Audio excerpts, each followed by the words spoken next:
and the Japanese launched yet another invasion against China. They swept through Beijing and Shanghai, and then advanced through the Yangtze Valley to China's then capital, Nanking. It was here that saw the worst of Japan's shocking atrocities committed against the Chinese people. You see this?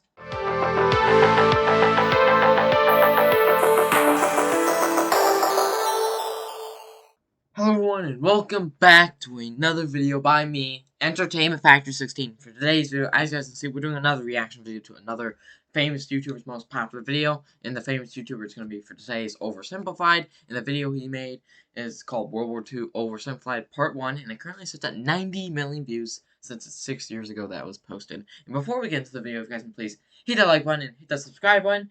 And let's just get right into it. It's 1902. A young man by the name of Benito Mussolini moves from Italy to Switzerland to avoid military service.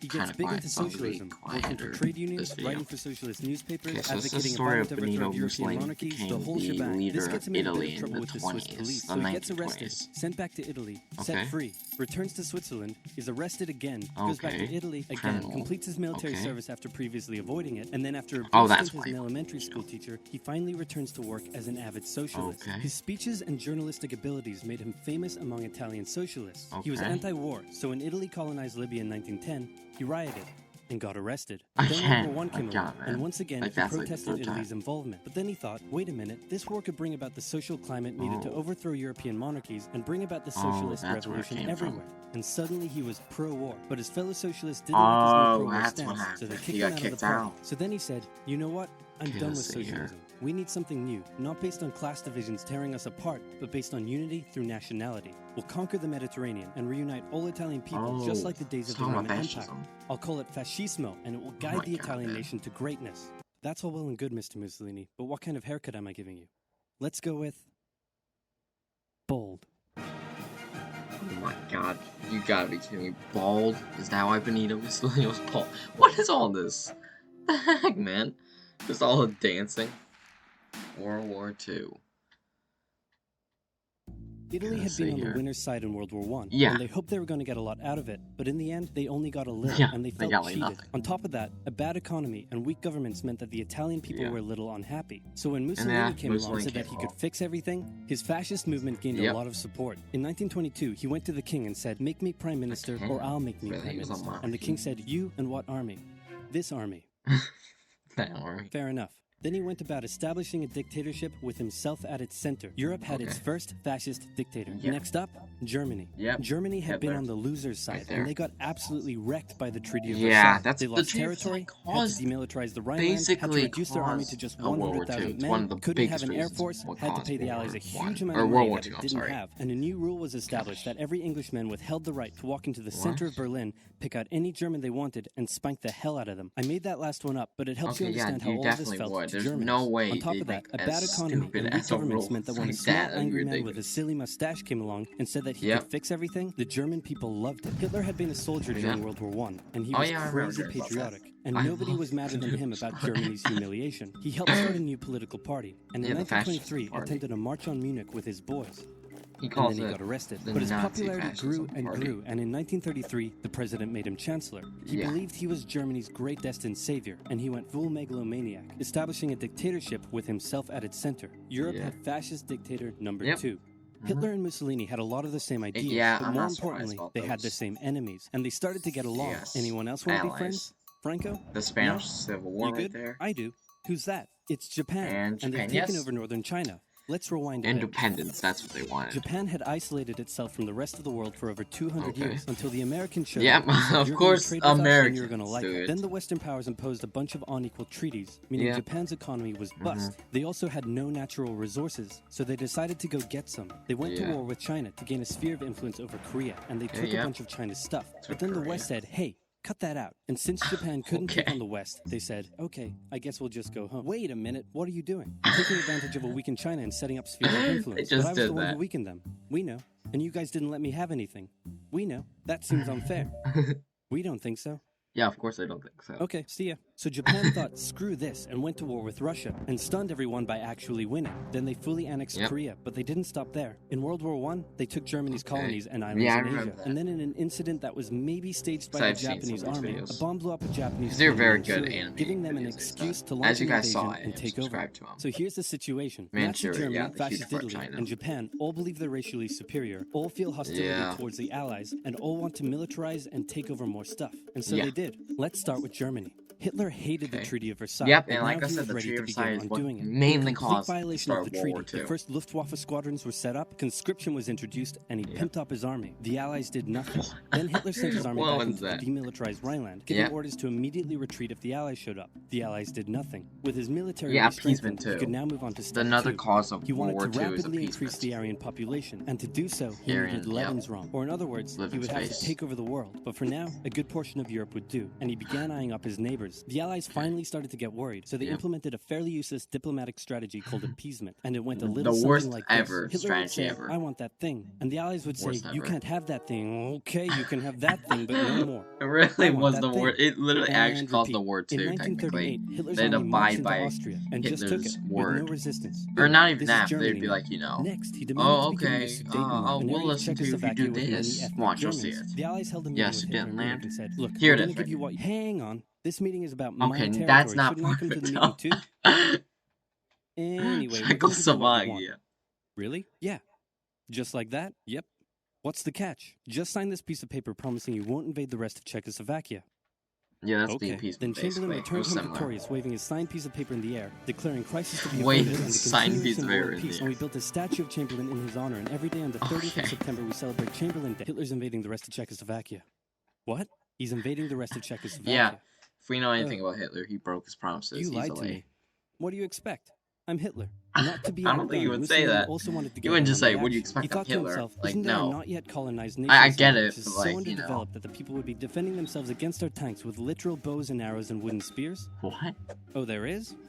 No. Fantastic. There's no way. Yeah, I remember that. But, like, there's no way there was an underdeveloped nation that weak that there was tanks versus arrows. No way. By Japanese and no Chinese way. troops at the Marco Polo Bridge.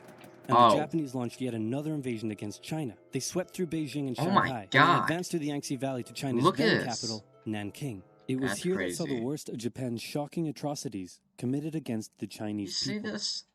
Took so Back much in time Europe, already. Germany and Italy made their relationship status official by signing the Pact of Steel. Then, Hitler turned his eyes towards Poland and the hated Polish corridor, splitting Germany in two. At this point, the Allies really had to put their foot down, and they warned him that an invasion of Poland would mean war. Hitler had planned to continue his advance eastward, but he didn't want to end up fighting a war on two fronts. So for now, he made an alliance with Stalin, saying, how about we both invade Poland, Stalin, who was part of the communist dictatorship party in the Soviet Union now, after the Russian Revolution. And changed the Soviet Union for the worse, and technically slash Russia. On the 1st of September 1939, German troops entered Poland, and Britain and France declared war. Pretty similar to Hitler, as bad. He actually killed more people in the Soviet Union than Hitler killed in Germany. As crazy as that sounds.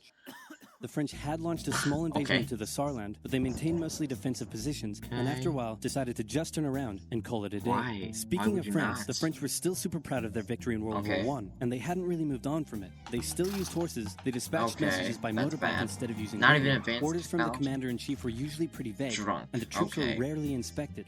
They built a line of defenses along their German border, but didn't bother extending it all the way to the Channel. And they wouldn't launch artillery strikes against Germany out of fear of being retaliated. You put the magnet line by the German France border. And at first the UK wasn't much better. Chamberlain still naively hoped that the war could be ended diplomatically. Instead of bombing raids, the RAF dropped propaganda leaflets over German cities, which one air marshal said likely did nothing but provide the continent with toilet paper for the duration of the war. They also only sent 200,000 men to France, while the French had mobilized millions. Both Britain and France wanted to avoid a repeat of the First World War, and so they wanted to keep the war as far from home as possible.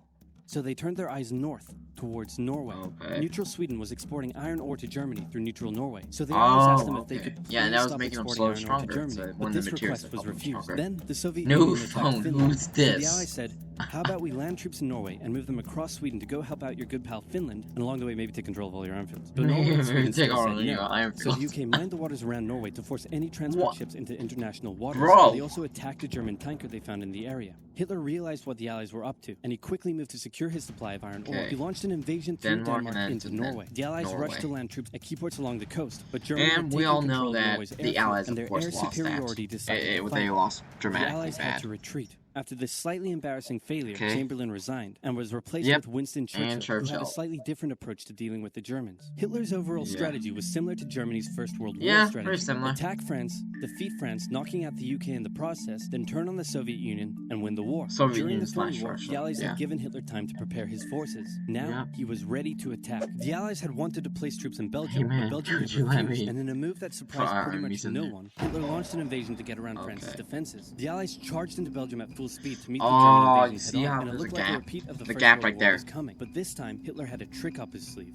Blitzkrieg. As the Germans advanced, they sent thousands of refugees westward, slowing down the Allies. Then, to the south, the French had left the Ardennes, an area full of hills and forests, pretty underdefended. They left a big gap it was naturally to get through. Well, the Germans were about to penetrate it with everything they had. They smashed 50 Wehrmacht divisions through, and this is where, I forgot, what was it called again? The miracle at Dunkirk. The Germans squeezed in from all sides, taking out France's best armies, and nearly wiping out the British too. But they managed to make a desperate last-minute escape at Dunkirk, with British civilian ships even making the perilous journey to bring their young men home. With most of the French forces depleted, the Germans breezed through, taking Paris, and France fell. What the Germans couldn't do in World War I, Hitler had done just like that. And it was only about a few months after World War II started too, in 1939 of September, that they also defeated France. Never surrendered. With mind games.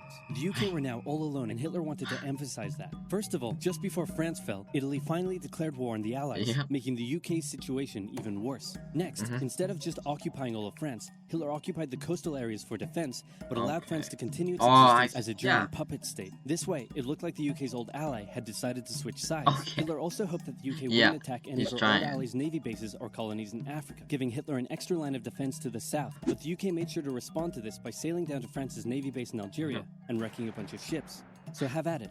Hitler then began laying down plans for an invasion of Great Britain. That won't work. Could land on British soil. He would first need air and naval superiority across the Channel. Waves of German bombers came, while the completely outnumbered RAF worked bravely around the clock in an attempt to quell the German attacks. At first, the Luftwaffe targeted British ports and coastal facilities. Then it attacked RAF bases, crippling the RAF's ability to defend the nation. And it looked like Hitler's Great British Invasion was coming. But then, Churchill ordered a small, pretty insignificant bombing raid over Berlin. It didn't do much damage, but Hitler was furious, and he immediately ordered the Luftwaffe to refocus its attacks on civilians. That's what happened. So they didn't focus on the things that would have helped kept the British ships being built.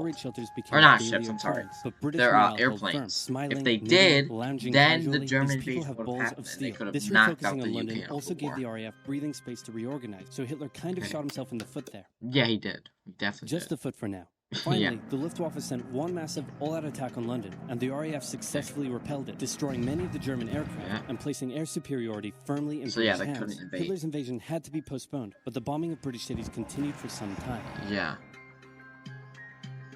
And that's basically the end of the video. If you guys enjoyed this video, if you guys please hit that like button and hit that subscribe button, and I'll see you guys all later.